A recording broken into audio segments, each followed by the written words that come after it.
Hello and welcome to the premiere screening of the short films that were created on the Eden Digital project.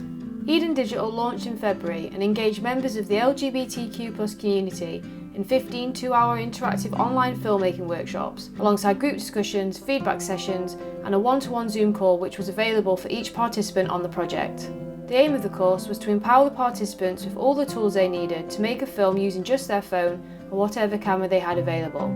At the start of every session, we'd watch a short film that we'd then have a short discussion about, and we'd also take submissions for random numbers to select a page from this book called 1001 Movies. So each time we ran a workshop, it was like we were learning a little bit more about movie history and learning more about some of the greatest films that have ever been made. In the actual sessions themselves, we covered basically anything you can think of to do with filmmaking, everything from pre-production, how you do shot lists and schedule and prepare, through to how you use your camera, how you edit, and ultimately how you can promote your own film and get it out in the world and seen.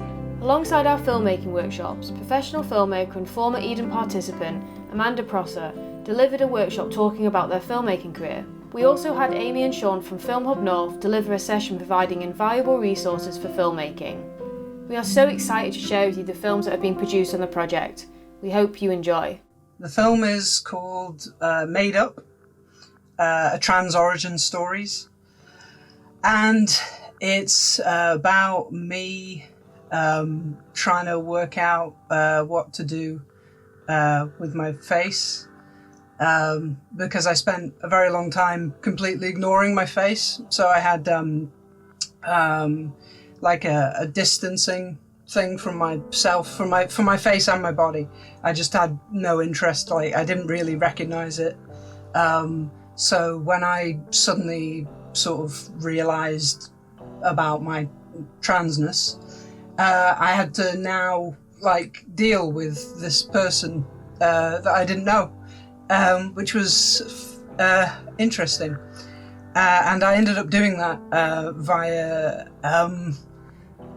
makeup, which is something that's completely alien to me, because I was never good at it when I was a kid, or growing up. I didn't like it, I didn't understand it, I didn't really know what it did or what it was for, but for some reason, since doing this, I've started painting my face, and I guess it's like an ownership thing. Like I now own my face. It's mine now. The biggest takeaway from being involved in the project, along with all the technical knowledge that I previously had no idea about, is that we have the permission to create things. I think that's what I would take away from it. I don't know if everyone feels like they are allowed to make stuff. I feel like sometimes people think, oh no, that's not something I do. That's something they do. You know, they're the people who make things, who have the big, you know, who work, you know, in Hollywood or whatever, wherever. But, you know, you can make things. Anyone can make a thing. Hello. Greetings from my microphone blanket fort.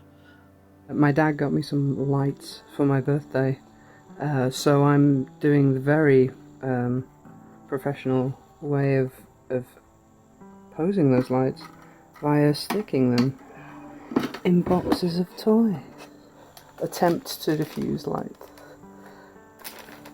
Disturbing Rabbit is standing in for me right now. Thank you, Disturbing Rabbit. You get 15 weeks of like everything you need to know, and you don't need to know anything when you start, because you'll learn everything. I'm attempting to use it to record my voice while it is over here and not behind me where the camera is. Hopefully it works. Apparently it does. It's just been so supportive and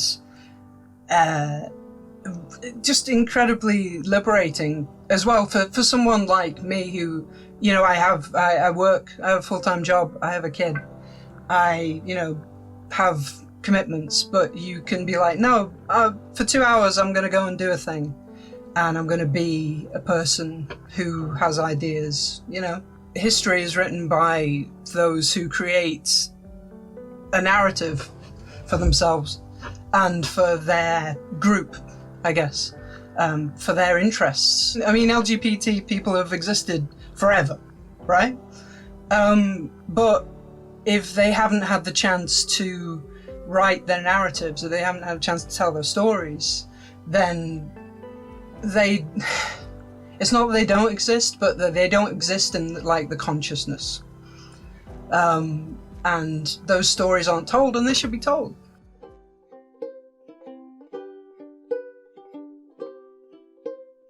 Hey, don't worry, I'll make sense soon. This is just... 18 months ago, I saw myself for the first time. Sounds dramatic. It was. I was in a play, in a male role. I put on the beard and boom. Okay, this is a thing. From that moment, I knew I was transgender, and I finally found peace. 18 months ago, I stopped being able to ignore what I'd been avoiding for 18 years. I don't make sense. I never did. I'm not sure I ever will. I have no idea what happens now. 18 months ago, I bought a whole bunch of plaid shirts, boxers and brogues, and I am a boy now. 18 months ago, I was there, half an hour before curtain, thinking about how bad I'd always been at using this stuff. What do they do? Remembering people telling me as a kid, you know, you could be attractive if you wore makeup. I don't think this is what they meant. 18 months ago, I realised I really wanted to go in the men's toilets. And this is the only way you can do that. 18 months ago, I became a kind of mythical chimera. Hey. Neither one thing nor another, present in all worlds and belonging to none. 18 months ago, I became aware of a face and body that, though apparently attached, had never really been mine. Like we'd always been in separate rooms, passing awkwardly in corridors, trying not to cross on the stairs. Suddenly, this was very much my arm, my jaw, my skin sliding smoothly over my muscles. I owned all of this, and each movement became a tiny dance, a celebration of itself, of myself. 18 months ago, I killed a woman. My husband lost a wife, and my son lost his mother. My parents never saw their daughter again. She's never coming back.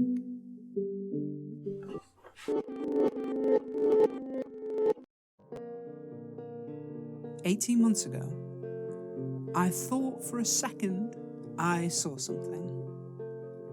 But I had other stuff going on, so I tried not to think about it. I did think about it, though. Every night I put the makeup on, I had to look at my face, and every time I did, a sweetness, a glittering calm flowed through me. The run ended, but I kept looking, and looking, and looking, trying to make sense of what I was looking at. Now that I was looking, what was I looking at? What am I looking at? What the hell am I looking at? You? You're looking at you. That's you. Me. I'm you. So, I try not to be too weird about it. Just do what you need to do. It's fine. Hey, don't worry, I'll make sense soon. This is just the beginning.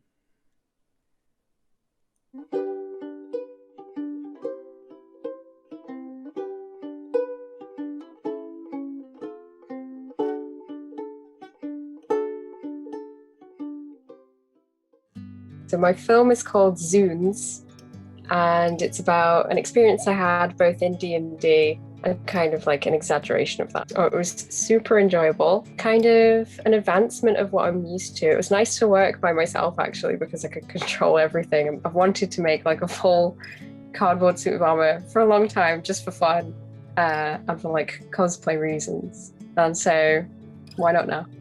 It was just so wonderful from like start to end. I'm really like appreciative of being involved, and it was so lovely to like have like the social side of it, meet other filmmakers and people who are actually like really good at what they do, and see how they work and what they're interested in. And also I think it will encourage me to collaborate more as well, in the kind of like ideas stage. And then hopefully in future we'll be able to like get together and make stuff. Yeah, I think I'll take quite a lot from it. Like, definitely it gave me sort of a refresher for my skills, like things I've definitely like forgotten or kind of let slip that I need to then improve, and I feel like I have just with going through like these sessions. What would you say to other people that are thinking of getting involved in an Eden project or course? Do it. Number one would be just go ahead and do it. Especially if you want to say something about like your identity.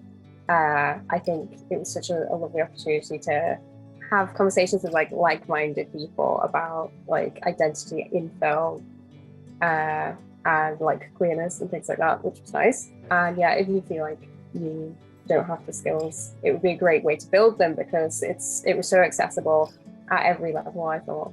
I've been having a lot of like conversations with people about like LGBT filmmaking and filmmakers, and I think that films about people who are of like marginalized identities, definitely when they come from people who are of that identity, they are more authentic, they mean more, they're generally like higher quality, and it's just so much more apparent when somebody who like doesn't get it tries to make like a statement about these things. So it's like, let people speak for themselves, you know? Okay, can you make me a dex saving throw? No bother. I'll be just fine.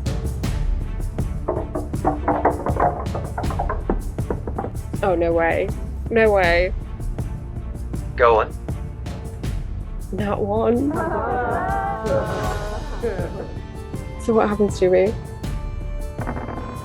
Oh, What is it? it got a nat 20. Is there any chance for me at all? You'd have to be, well, no, not really. Not with that critness. Okay, do your worst. The entity snatches you up, both claws wrapped around your neck. Your sword falls to the floor as you dangle in the air. Its talons press into your eyes, leaving you in a world of darkness. All that is left is the sound of the cavernous forest.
Hi, my name's Harry. My film is called I Have Something to Tell You, and it's essentially about the way you go about coming out with important information for someone, specifically coming out, and it's just a story, biographical, God, I can't say that word, just about my experience of coming out, essentially. The biggest takeaway for me is probably like the experience that I've gained from this, even though it's only like a short kind of 3-minute film. Like I had to do self-shooting on my own and I had to edit everything by myself, and it's that little bit of experience. I go, this is how I did this in this project. Maybe I should do it differently this way when it comes to editing. Maybe I should arrange my clips in a different order. So instead of getting the sound done first, let's get the sequence down, and just little kind of tips and tricks that are handy to remember when you're like making a film. And also, I would say the biggest takeaway is like learning how to express myself through my work, because for college it was just like, this is an example, they want you to do this and this and you kind of have to follow that. But because this project was kind of self-led by us, I thought it was quite valuable to learn about like how we can have an idea and it can be about our identity and how we can just let that kind of blossom. It's fun. The content we learned was really great. I really enjoyed meeting the other people on the course and discussing film, and being able to get that experience is really valuable. I really enjoyed it, and I definitely think for any queer filmmakers or anyone who's queer and interested in film, there's definitely the side of not just developing your skills as a filmmaker, but like developing how you can translate your identity into like a piece of work that's palpable in there. And I think that's a really great way of, it can be quite cathartic, and I really think that's a great skill to have, I think. Happy birthday!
No, I don't like you. How could anyone like you? You're pathetic. You're so ugly.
You're just confused. This is just a phase. You're never gonna be happy.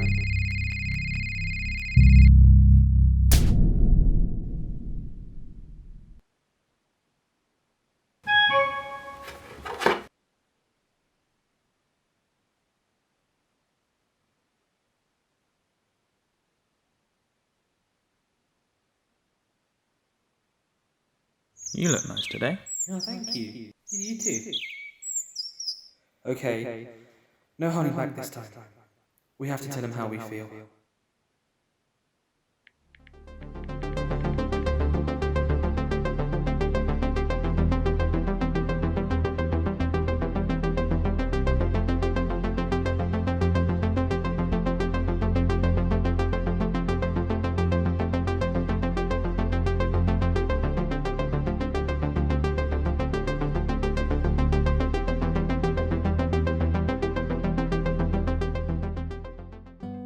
Hi, I'm Tabs.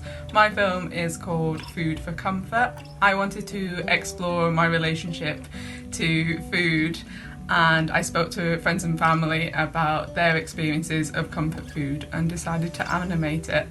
I really enjoyed doing this, and this is the start of a series that I'm going to do where I explore people's relationships to comfort food on like an individual interview level. I hope you enjoy it. Food is one of those things that I go to when I'm feeling sad. And at the beginning of the year, I was having a lot of digestive issues and couldn't use food in that way anymore. So I thought, if I can't eat the foods that bring me comfort and I need to find new comfort foods for myself, maybe I could speak to some other people to find out how food makes them happy and what's their recipe for comfort food.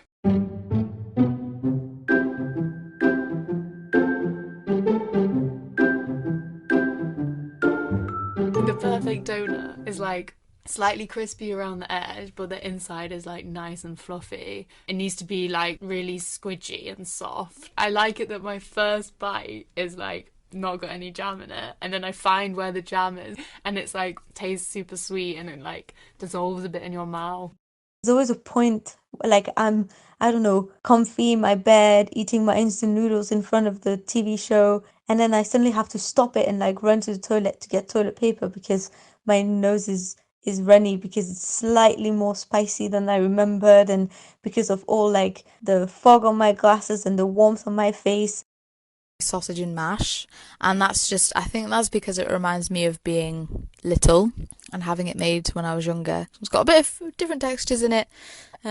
It's nothing fancy. My comfort food is never going to be fancy.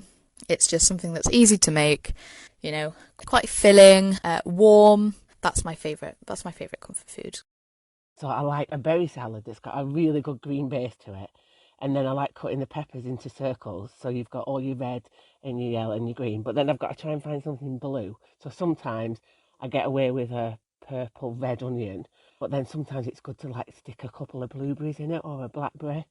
And then strawberries and raspberries. But they're all different colours. So you can get away with a few different reds. A couple of cherry tomatoes, especially if there's yellow ones. And it sort of like makes you feel happy on the inside somehow. You can almost feel your tummy smiling. It's going, yes, this is good. And you glow from the inside out.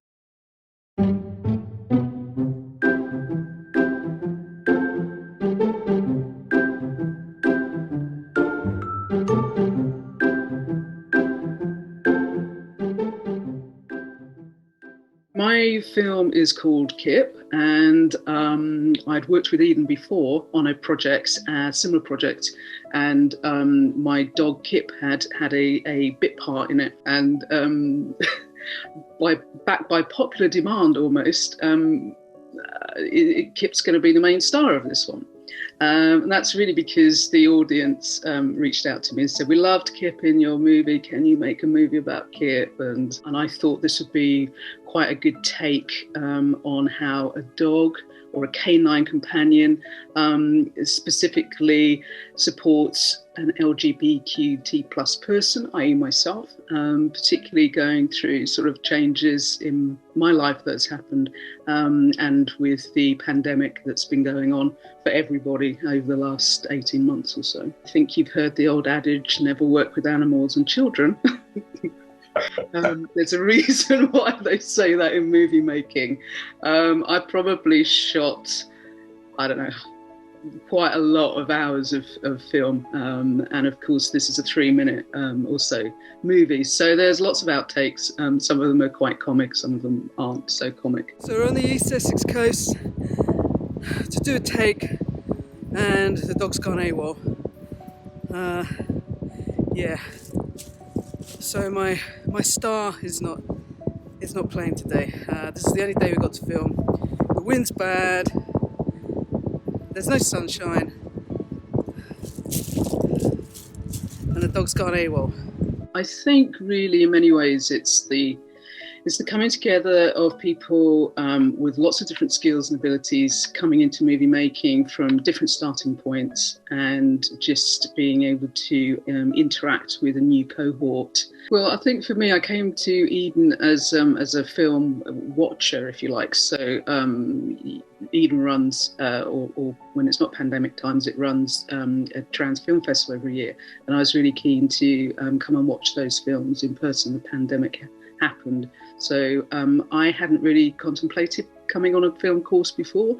So I was a bit apprehensive about the first one because I didn't know what the standard was going to be. If you're just coming in for the first time and you're making your first film, the generosity of the other people on the program is they carry you along. They share information. I haven't felt at all like a first-time filmmaker, even though the quality of the films around me on this one has been so high. Our lives are similar. We're all people, and there's in all of the stories there's something that we all understand. We all get. We all go, yeah, I know how that feels, or I've had that.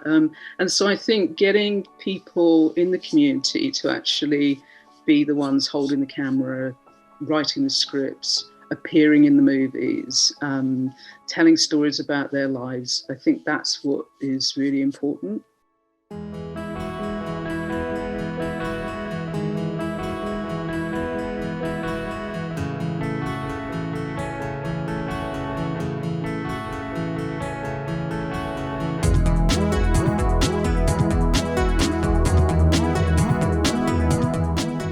Meet Kip. She's my dog. She's a German short-haired pointer. We called her the IVF dog because we got her after we gave up trying for a child. For 13 years now, you've been by my side, with the sun on your back and the wind in your ears.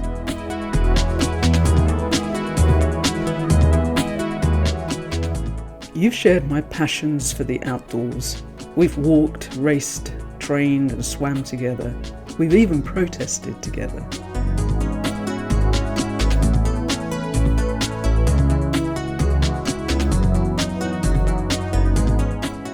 You make me laugh. I've never actually laughed out loud as freely as I do with you.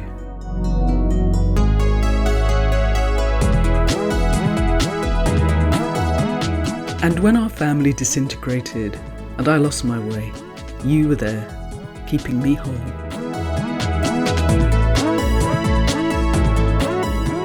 And you got me through lockdown. You pressed your warm body into me and just let me know you're always there. And in my dark hours, you are simply present with me. You kept vigil with me through the long final days of my father's life. And we both know how it feels to be the objects of curiosity to others.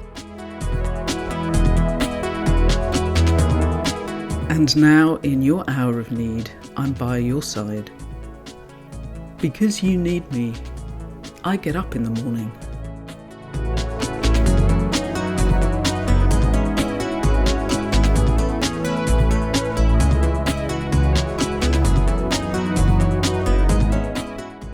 You've been my friend, my child, and my carer.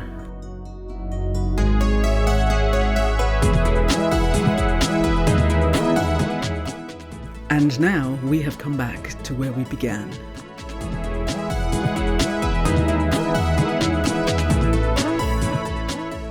And so, my friend, here's to the short but precious time we have left together.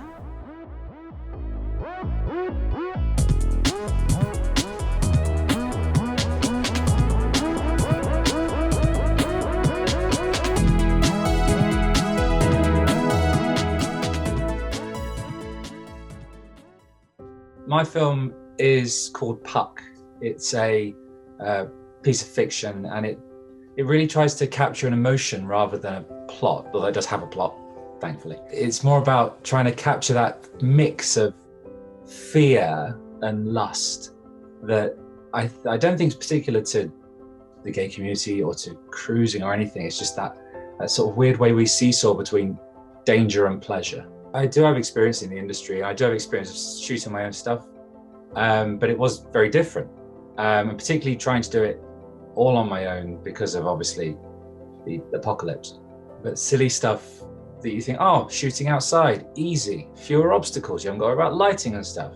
But the first day I went to shoot, the first location, it all set up lovely, it looked great and everything. And then the guy next door turned on his hedge trimmer and didn't stop. My experience as a writer far outweighs my experience as a director. So to know that I can direct, I can self-shoot as well, it's given me a real confidence boost with that. And in terms of taking away from sort of the group and the project as a whole, it's always, I think, particularly in the last year, it's been really isolating. And I think that's true for everyone. Obviously, like, I'm not unique in that. But also, I think in the community, we're already quite a spread out and not fractured necessarily, but a far spread community. But things like this bring us together.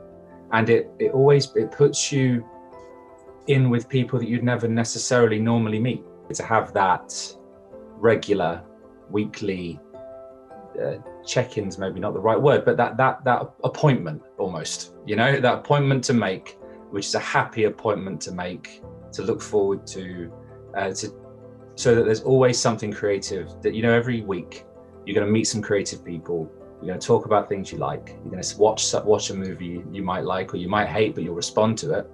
And so it's been really nice to have that as well. It might be for the LGBTIQ+ community, but actually what unites us is our creativity.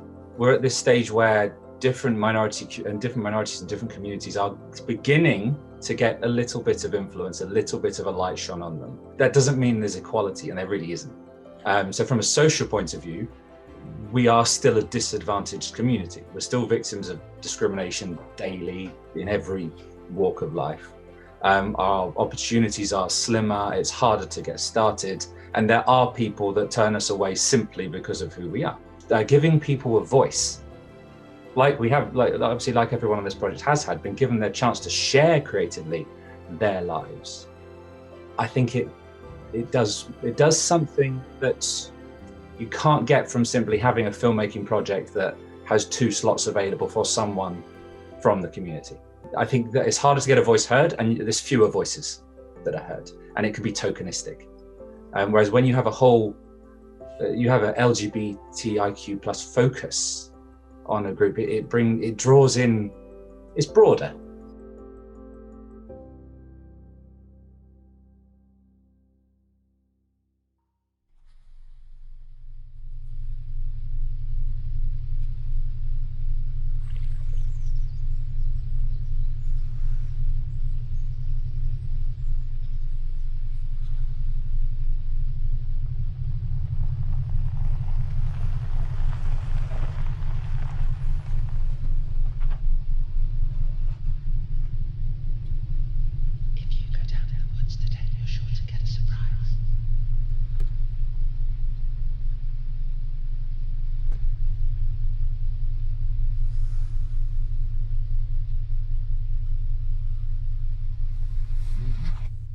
If you go down in the woods today, you're sure to get a surprise. Men and boys of every shape and size find their way between my thighs, brought by the bull's lingering eyes and pigs that tell 1,000 lies. I am Puck, impish fairy, manifestation of carnal want. You may call me the urge, or that nagging throb that overrules your head with your knob and drags you down dirt tracks to get what you want.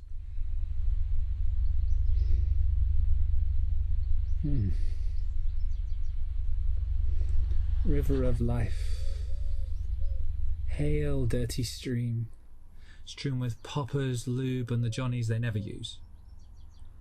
Bathe me, hormonal lust, primal want, testosterone surge, glory thrust and front rub, heavenly interlude with no cares, no wars, politics or scores to settle, only cravings and good vibrations. Breath, sweat, pulse, grab, grunt and grind, cresting wave, peak. Wait.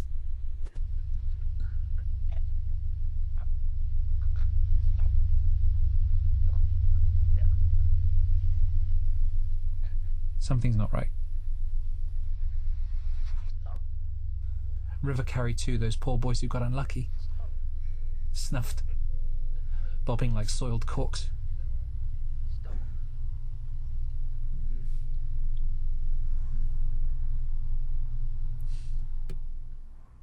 False alarm. Blessed release. The red shroud lifts. Clear skies. Walk on, boy. Satisfied. Your skin mist seeping into heavy air.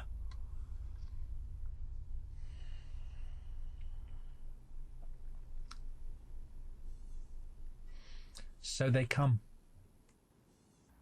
And so I go. Nesting in a cotton slumber. Until, as sure as the sun,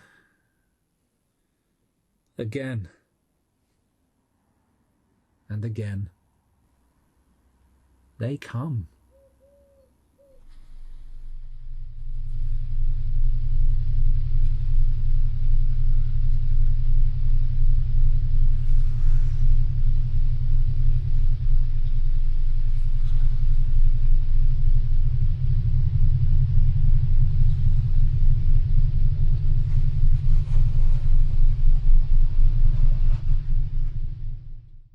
So the film is called A Safe Place, and it is a psychological horror set entirely in my flat that touches on trauma, childhood trauma specifically. I made the mistake of having a film set at night, which meant that in the summer I had to stay up until about 10 p.m. before I could start doing anything. So I recommend not doing that. It's been a big learning experience, very enjoyable to be honest. Like once I properly got into the filming and the takes and the retakes and the stuff, I quickly learned why there are so many people on a film set. Yeah. Behind the scenes footage for A Safe Place. So this is the setup for the writing on a piece of paper scene. It's meant to be from my point of view, which this camera is hopefully providing for me. Latest and I think best take of the opening scene. Camera just turned itself off. It's a lot easier to get into filmmaking than you might think. And it can be fun and rewarding. And it's a very different thing, I think, from what most people are used to. I've never really done like close-up acting before. And there's not much in this film, but there was a couple ones where I was having to do kind of a proper emotional close-up. And I went on this like 2 a.m. creative journey with myself and a camera, discovering how I wanted to do this particular scene. Scene 12, take 6. Alright. It's quite alright. Yeah, I mean, I came at it from a slightly weird perspective because I wanted to try out writing for screen as opposed to for stage. Yeah, it's been a lot of fun, and it's been really nice having a group of LGBTQ plus people to kind of have a virtual space with. I think there's a very basic human need to see yourself and to be witnessed. And a nice way I've heard it talked about before is that the media that we see is like mirrors that reflect us. And when we see ourselves in them, then we can see that we exist, and that's a really important thing for us as people. Whereas for most LGBTQ plus people, rather than a mirror, it's a window, and you can't really see yourself in it properly. You see a different experience which is alien to your own. And that kind of, this is quite a dramatic way of saying it, but it can create a kind of absence within you for that kind of story and experience.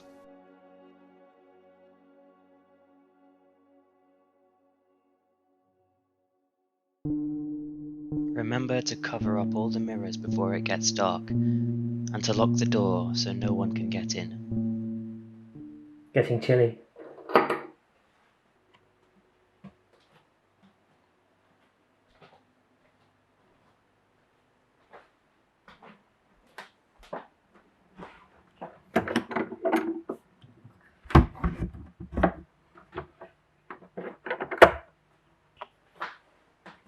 That's me.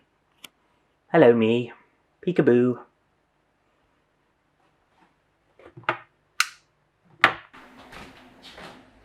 That's strange. Where is my letter? Oh.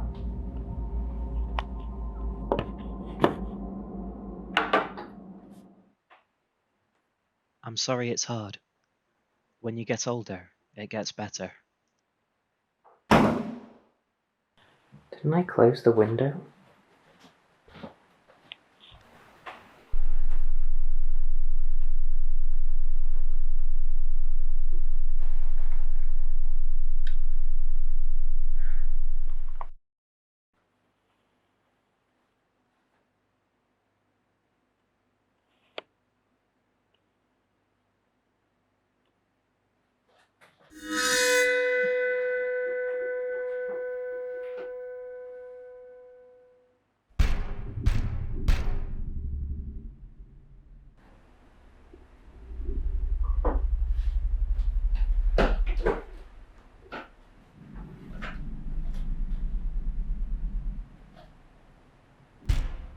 One moment, please.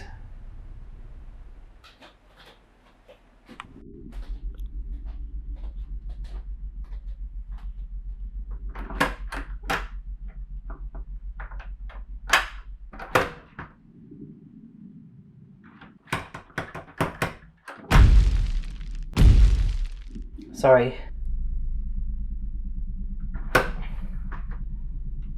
Oh.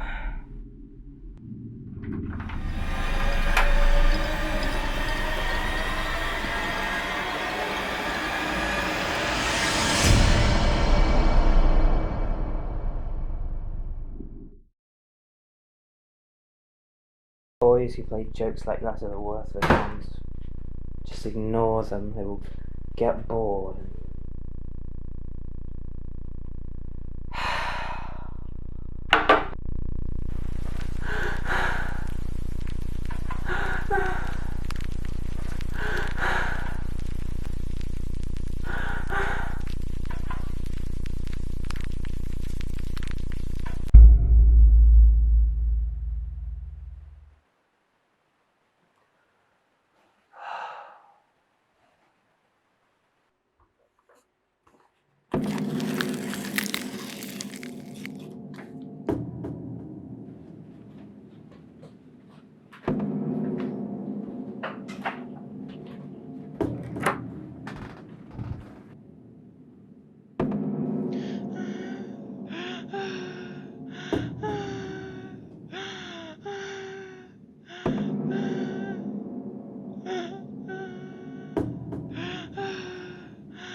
My film is called I Bloom.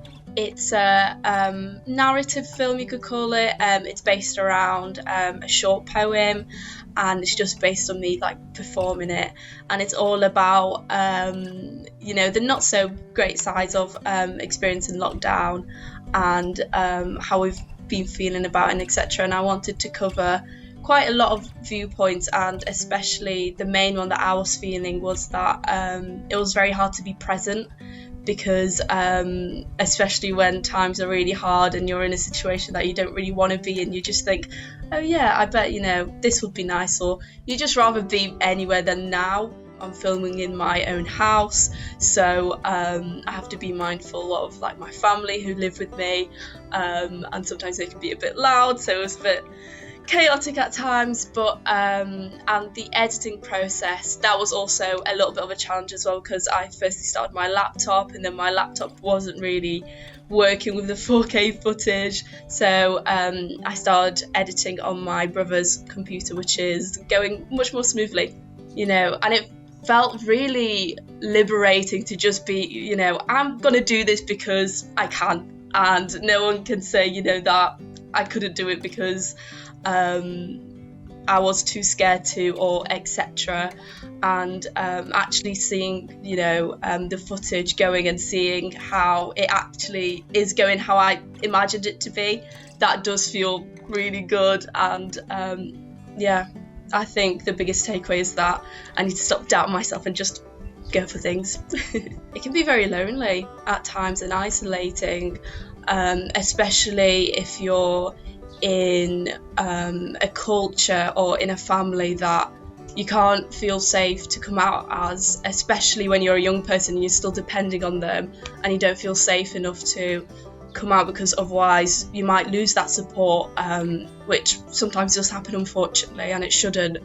And I feel like projects like this bring people together who also might be in the same boat, and it brings about a safe space where you can also not only discuss the LGBT identities and what that brings to the table, but also something like filmmaking, and you can just bring those together and have a good time.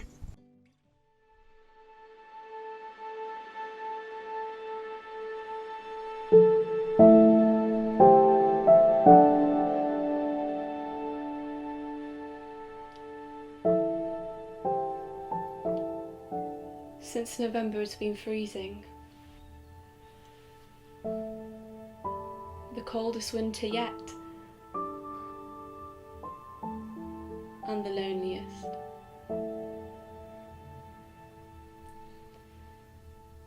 Sitting in my living room, bags underneath my eyes from another 2 a.m. night. But ready to turn on my webcam. All dishevelled, barely 10 minutes out of bed, with a cracked half smile. One eye on the big screen, one eye on the small screen, and by the time I snap myself out of the constant scrolling and seeking, the day's gone.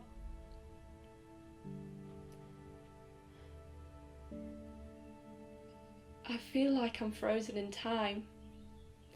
A hellish Groundhog Day without the going out and the people part.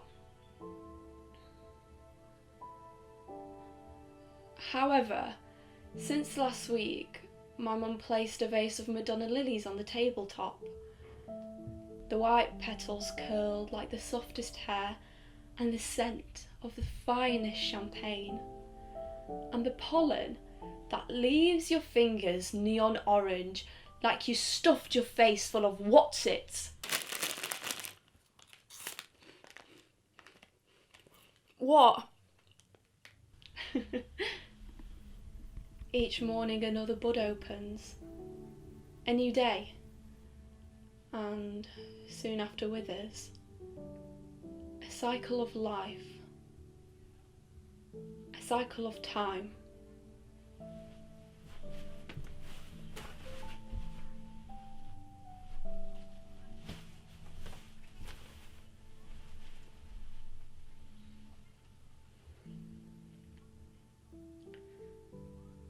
I'm breathing, I'm living, I'm blooming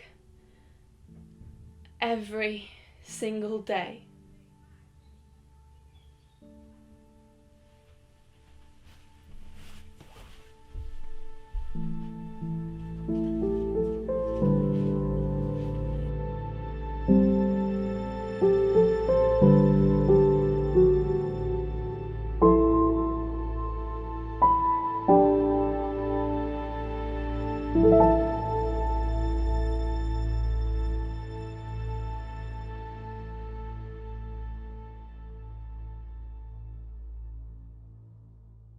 I'm Laura. I'm a nurse, full-time nurse, and I've worked through the COVID pandemic.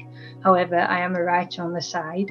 My film is basically a summary of my book, Guardian Angel, but I am covering the main chapter, which is the death of my best friend and how it affected me and how kind of life goes on after, and how I believe her to be my guardian angel. Hi guys, so we are here on, what beach is this? Hornsey Beach, filming the last scene for Guardian Angel. So we're just going to do a little bit of a setup. It is the last day of filming. It's been a very emotional and interesting project. So we are literally just wrapping today. It's been strange because the person who's playing my friend is very alike her, and it's like the personality is there and the wittiness, and but it's just been great fun. So happy days, that's scene 7 filmed. So now we're going to go into the final scene, which is the bit of a emotional one, scene 9. I'm really looking forward to this one. It is a killer part of the poem, and get the tissues at the ready. Right, Laura, I've had an idea. I think we should film this one from up here, because you're going to be sat down here reflecting. And I'm thinking, put the tripod up here. Yeah. What do you reckon? For me, doing this Eden project is completely out of my comfort zone. Never thought I'd be any good, you could argue. It's completely different to nursing and what I'm about. But I have learned quite a lot. I just think it was really beneficial. I mean, some simple things of tricks with your camera and that I would never have even known if I hadn't attended the seminars and whatnot. But I think it was like I've really enjoyed meeting people, like you said, who has got vast ranges of experience. And at first I felt a bit out of my depth and thought, what am I doing here? But then everyone was so down to earth, they were welcoming. It were a really nice group of people that were in. And it's opened my eyes to film more. And I can't watch a film normally now and enjoy it. I'm just looking at camera angles and lighting, and I thought, well, that's good because I've taken that away. People do have some fantastic ideas and they're not always heard. And I think having a platform for that is an absolutely amazing opportunity for anyone. And it's funny you should ask, because I was watching, is it Saran Jones, who plays the lady in Gentleman Jack, do an interview on YouTube this morning, and she was saying that you don't know about a director or a producer who's openly gay. She goes, because you don't really hear about it unless you look into things. And I thought, well, I can relate to that one. And it was just really nice. And I think it is a really good idea. I think the world needs it. I think with Eden and with the book itself, it's just opened doors that I never imagined opening. So it's been pretty special.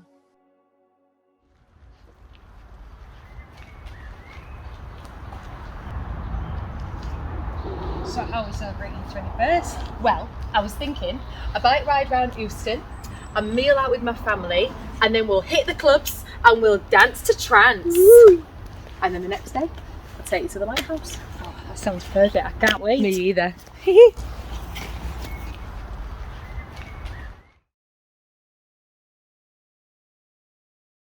News just in. I can confirm that Sophie, the 20-year-old girl who was knocked off her bike, has died in the early hours of this morning. Our thoughts are with her family and her friends.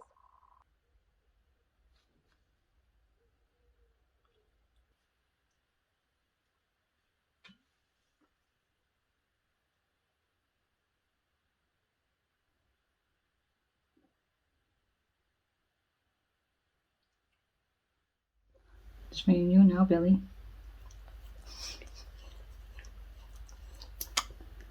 She's gone and left us, isn't she? What are we going to do now?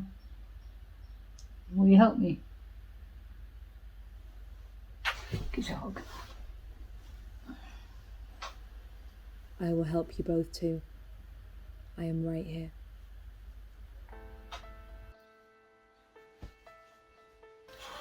Looking rather smart this fitting. You screw up alright, don't you? You've totally got this. Go smash it, girly. The job is yours. I'm telling you. Keep my stone in your pocket and I'll whisper you the answers.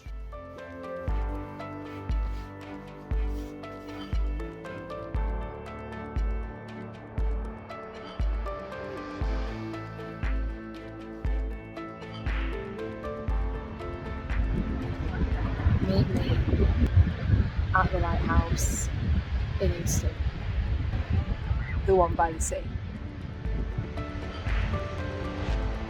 Good evening, me and Billy would like to welcome you all to Guardian Angel's official book launch 2021, here Tuesday 23rd of March. So what did you found, Sophie? My best friend Sophie. Our story. I try not to miss you as I wake up every day, but as time passes, I'm so proud of you, Laura. It kills me daily that you aren't here with me. And you cannot have the future you dreamt of and all of the things you wanted to achieve. It doesn't get any easier 9 years on. It is still very raw. I no longer believe you can move on from losing your best friend anymore. My dear Laura, you're back now, aren't you? Broke me too. Leaving you, you know. But being your guardian angel has been the greatest honour a friend can have. You have achieved so much.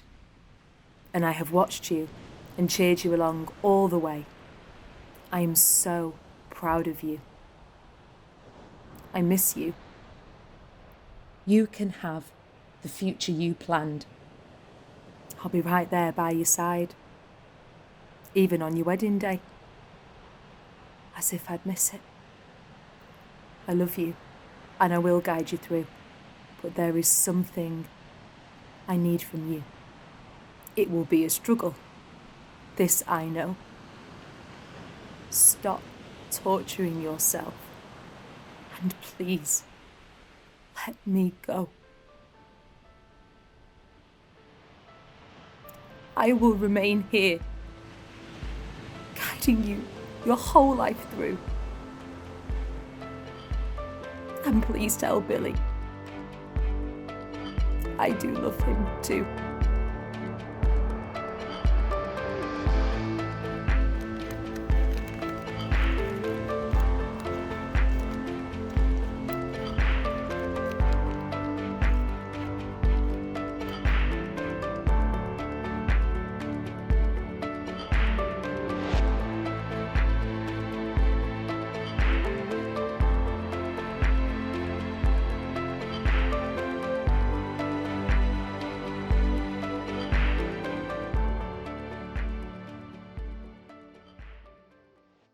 The film's called In Modo Diverso. That means in Italian, in a different way. And I chose Italian, not because I speak Italian, because I don't, but because I'm a music teacher, a piano teacher, and all musical terms are well known in Italian across the world. So I wanted it to sound kind of musical.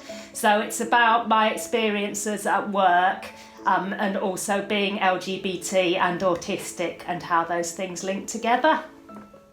And my wife Jo is an important part of the film, having been a camera person and interviewer and featured on some of the slides. So I think it sort of made me realise that we were doing something kind of like, clearly fairly modest. So kind of gave us really insight into, my gosh, just how much planning and what have you goes into making a film, and something that's more ambitious, what that takes. Yeah, I definitely learnt a lot from it, because going forward I do intend to use filmmaking as sort of either a way to advertise myself or just for doing musical performances. I mean, we have filmed little videos of our performances before, but not really made a film of it, so there's definitely been takeaways from it that going forward I will use in all sorts of things, I should think. Yeah, and I think for me, filmmaking wasn't an option I'd thought about for sort of conveying something of my experience, kind of trying to raise awareness and what have you. Filmmaking, I hadn't considered that an option, and now it is an option, which is just great. Yeah.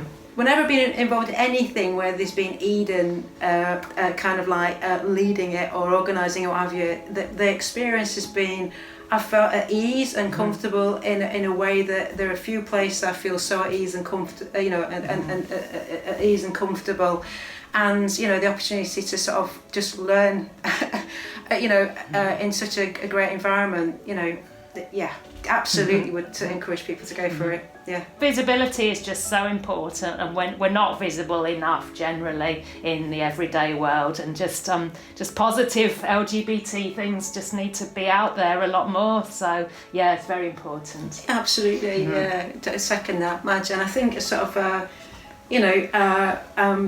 LGBTQ plus people actually, their own voices, making the films. Our voices. Yes. Yeah, and that's really important. Yeah.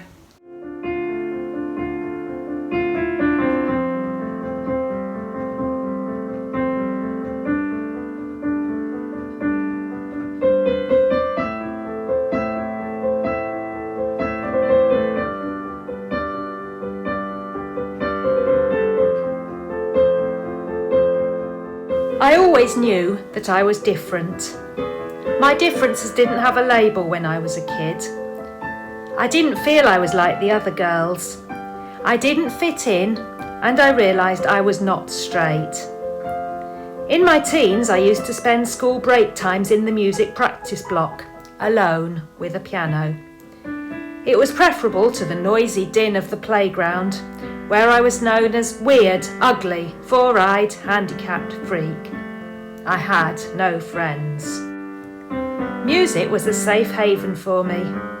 There are often strong links between autism and music.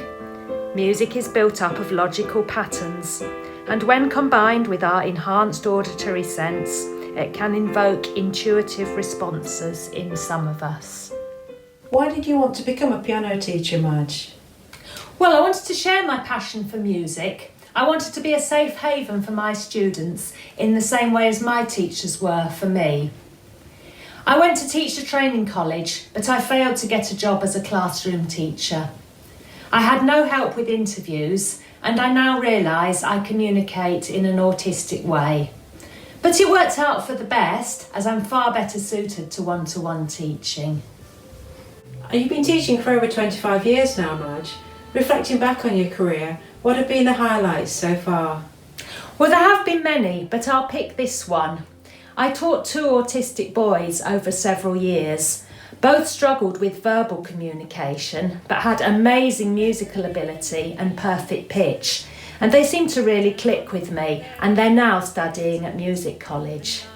I know you're also involved in a theatre group, Madge, and you write your own songs and also perform them. Can you tell us a bit more about that? Yes, that's right. I'm a member of Spectrum Theatre Sheffield, an innovative new theatre company in which half the members are on the autistic spectrum. I've also released 2 albums of my own songs, Stories and Music in 2015 and the EP Every Journey in 2020 that I made with my wife Jo on bass guitar and my friend Paul.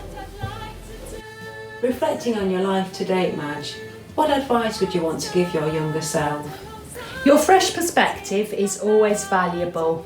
Some people may tell you that you're not good enough or that you can't do things, but surround yourself with people who you trust and who will support you. Always believe in yourself and be authentic and honest. I want to bring all that makes me who I am to my work. Being LGBT, being non-binary, being autistic, it's a process of coming out over and over to every new person I meet. I want to live in a world where it's no longer a big deal. I met my wife Jo in 2000 and we got married in 2017. Like me, Jo is late diagnosed autistic and we support and strengthen each other. Life is a process of becoming more ourselves. It's liberating and frees up our energy so we can contribute to the world in our own unique ways. I'd like this to be the case for everyone. Disrespected, put down, cast out, rejected. Well, I care, 'cause I am on your side.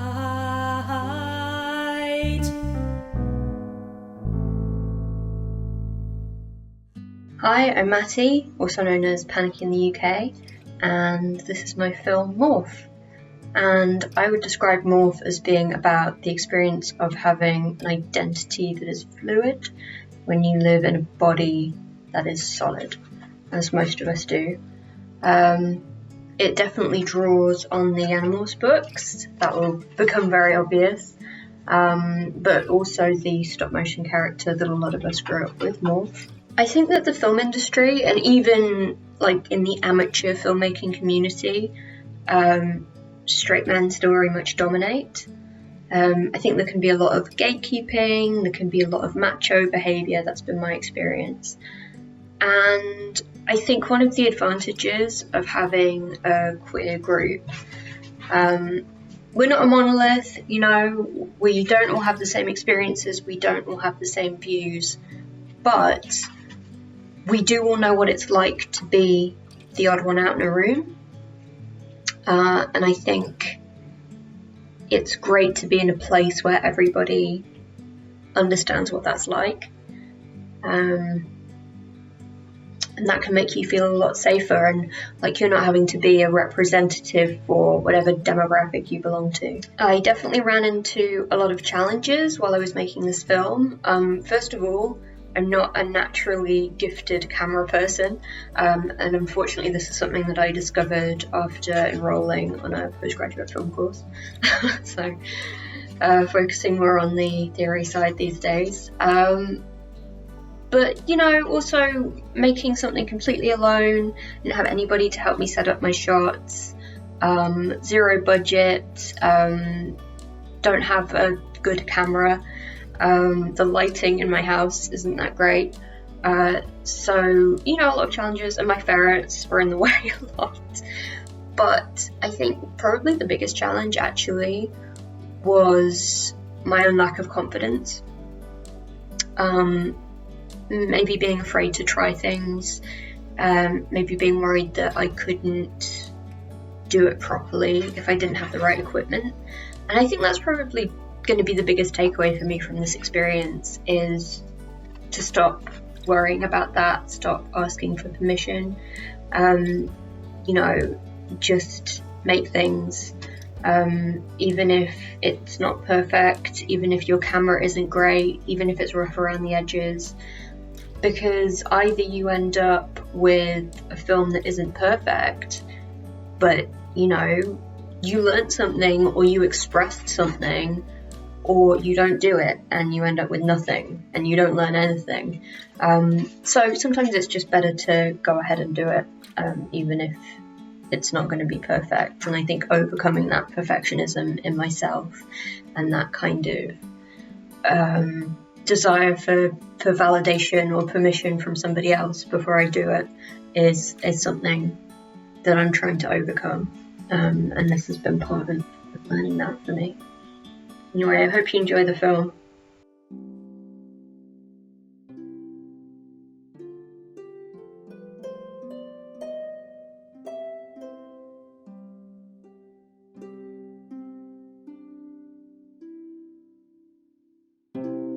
Do you remember the Animorphs books? I used to love them when I was younger. A group of teenagers meet an alien who gives them the power to turn into any animal they want. But it's not all fun and games. They have to fight the evil mind-controlling Yeerks, and if they stay as an animal longer than 2 hours, they get stuck that way. That's what happened to Tobias. He got stuck as a hawk and he couldn't turn back. Sometimes I wish I could shapeshift. But I know I wouldn't want to get stuck that way. I always loved the story of Persephone and how she ate 6 pomegranate seeds, and from then on she spent half her time in the underworld and half her time above ground. But some stories are more like Orpheus and Eurydice. If you make a decision, you can't ever look back. This year, I grew a thick layer of fur, and then I shaved. Years ago, I'd had women tell me that I didn't really do this because I liked the feeling. Really, I was brainwashed by the patriarchy, as if I had a yeerk in my head. Their feminism didn't allow for them to believe me when I told them how I felt about my body. It felt bad at the time, but now it felt even worse. I tried to convince myself that I liked the thick, dark hair which had taken over my legs like the weeds that had taken over my garden. But I didn't. And what did that say about me? Did shaving make me a fraud? Of course I don't think shaving makes you a woman, any more than I think not shaving makes you a man. But it's easy to doubt yourself when the world doubts you so much. When it tells you about yourself over and over again, and won't listen when you tell it different. In the end, Tobias did learn how to morph again, but his base had changed, from a human to a hawk. He had wings, but no roots. Tobias said, "Who am I? What am I? A bird? A boy? Something not quite human? Something more than human?" I discovered something amid the pain and terror and confusion. I discovered that the answer to what I am, to who I am, isn't something to be answered in a single word or a single moment. It could take a lifetime to figure out who I am. For now, I'm willing to hang in there, floating on a thermal, biding my time.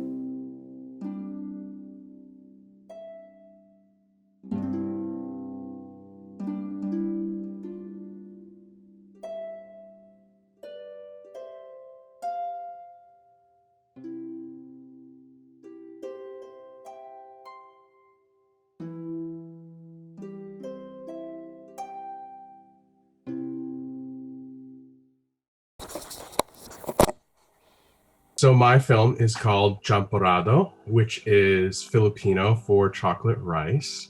It is about a Filipino-American living in England who is managing relationships between both sides of the pond. It initially started as an idea for newer theater. We're doing a project called #Bayanihan with Love, which is a project that has been raising money for and trying to uplift Filipino healthcare workers since our numbers have been so impacted by the pandemic and the virus. So this project started as an idea to just lift others up. But because I've been so honored and lucky to land into your Eden program and all of this filmmaking magic, I thought, right, this would be a great time to just put the two experiences together. The filming and editing for this has been such a life-changing experience. I've only been an actor or an extra, but to have to put everything together from scratch, be the producer, director, has been so difficult. But it's been exciting because I feel like most of the job has actually been problem solving. So I feel like if I'm ever on a set and something just happens and someone goes, right, I need you to do this, I would probably feel more comfortable stepping in to help. I would say I have two big takeaways from being a part of this project. One is the empowerment as a filmmaker, as a creative, to say, right, I could do this. And I have, I think, now more gumption to carve a space for myself in the industry, despite all the barriers that come with all of the identities that I've been born with and continue to find. I'd have to say the other big takeaway is a bit of that, the ownership, right? The ownership of I belong here, deserve a place at a table, some table somewhere, and if not, I'll build my own table, and I'll find people who believe in what I believe in to tell the stories that I want to tell. I would say that anyone considering being a part of Eden Project or Scheme should not think twice about it, to just go for it. I believe that I am now part of a family of not just creatives, but Sheffield filmmakers and beyond, I believe, where I have a safe place, a safe space, and I could always reach out to someone. Everyone who consumes media needs and deserves to see someone who they relate with, who looks like them, who has relationships like them, who loves like them. I'm not selling my piece as necessarily a gay piece. My story is about someone who happens to be queer, who happens to be non-binary, despite the fact that it's never actually explicitly said in my piece. So to me, it's important to see that representation, and we need that support in our courses to not just build that base of queer filmmakers and general creatives, but to set a stage for anyone who comes after us.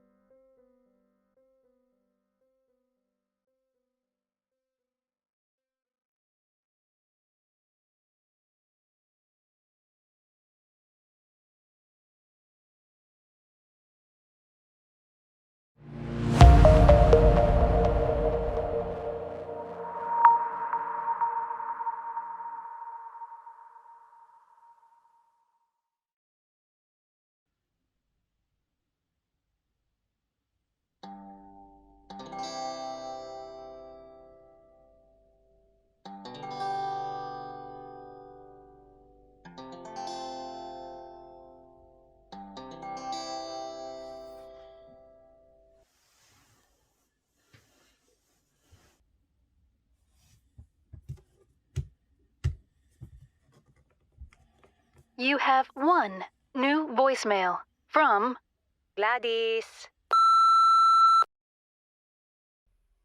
Anak. Good morning, my little bok-bok. How are you? How is London? Call me, please. Anytime.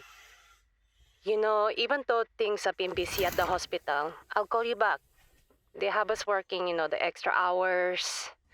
Sometimes they put us different floors. Today I was working the drive-through virus testing. But us Filipinos, we always band together. Except up to Nieta Maria, huh? She tells on us when we're not speaking English.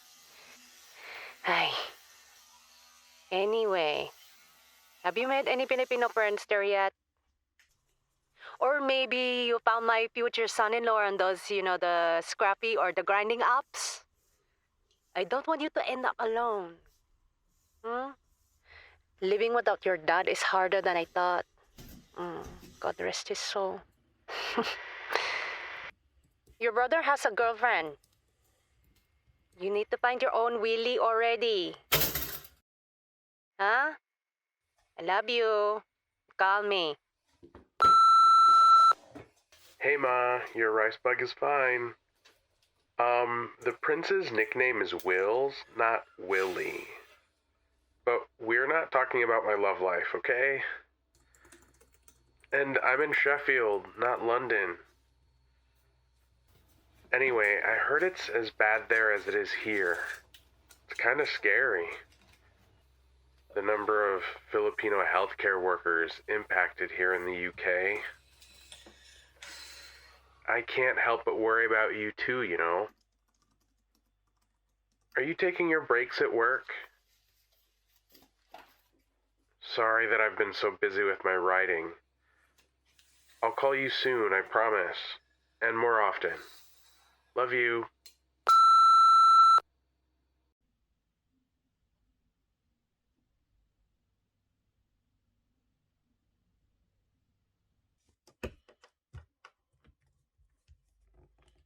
You have one new voicemail from Gladys. Ay, anak, your brother says he thinks you have the virus. You call me if you need me, okay? I wish I was there in England to take care of you. I'd make your favorite, champorado. Did you know when you were a little boy, it's the only thing I could get you to eat when you were sick? You call me and I'll give you your Lola's famous recipe. People came from all over the province in the Philippines for her champorado. Oh, and I have to give you my old high school friend's number. She's in England too and has kids your age. Actually, you met them when you were only 5 years old. Do you remember on the vacation when we were all visiting our village for the reunion? It's so funny. For weeks, you'd switch between a British, a Filipino, and American accent.